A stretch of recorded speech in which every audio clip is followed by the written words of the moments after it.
Okay, so here's video number 2 of 5. And just a little bit more about hanging that clothesline. I usually loop it over this limb right here on the tree next to the shower. And then I run it over to that hook. And then over to that hook. You'll see it. And don't worry about that green wire that's hanging there. That's nothing. Just hang it all right there and you're up and running. Got something to dry out your towels on.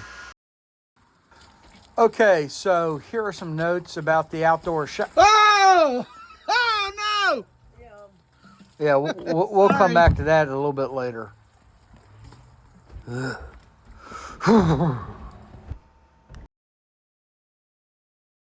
Grab the ladder and hop on the roof and brush off the pine needles. And then lightly, very lightly, pressure wash the exterior of the cabin. All right, so the annex, here's what you or I will find when we open the camp in the spring. You got a key, so you open the door.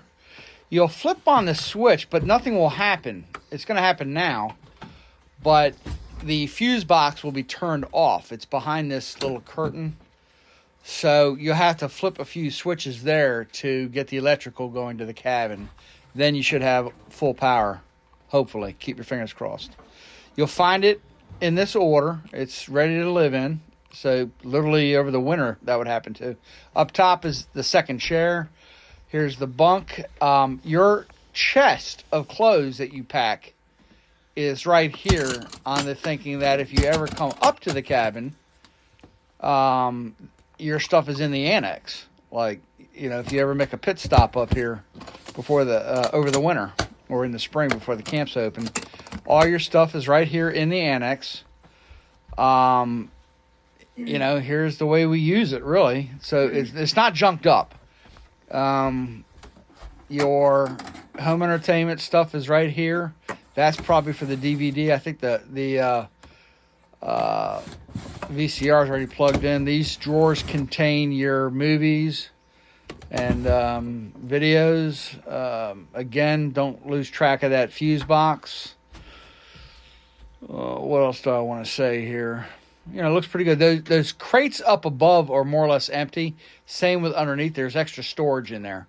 But there should be plenty of sleeping bags and sheets and towels. All right, so next let's go back to the shower and make sure that it is actually unoccupied. Yep, there we go. All right, so here's... The shower is kind of tricky. There's the shower assembly inside, and I leave it in there. I strap it in there. You'll see it. Okay, first of all, that rope, that's the door mechanism. So I'll go through that. That broke, right? That's one of the things that we'll get to in the spring. So that would be on the repair list starting in the spring. Here's your block. Okay, the rope just broke today, right before we're getting ready to leave. I'm not messing with it. All right, it goes to that hook, over to that hook, over to that hook, and then gets secured there. And that's what makes this cool door real vintagey. All right, and now here is the shower, and it'll be secured in there. So you'll kind of unpack it. And coming around to the back, here's how it gets water. The hose gets hooked up, and the hot water gets fed into that. So what you're going to want to do is take the black hose, which will be in the shower, okay, and you hook it up to that with a little Teflon tape. Make sure you put the Teflon tape in there and get a good solid seal on that. And this is just a messy job. You got to get down there. And then here's the hose. It gets snaked on over to the house, and then you hook it up to the hot water spigot. There is a hot water spigot out here. All right, so that is the hot water hose. It'll go into that. You leave it alone. Mark Tripp does that. That's cold water.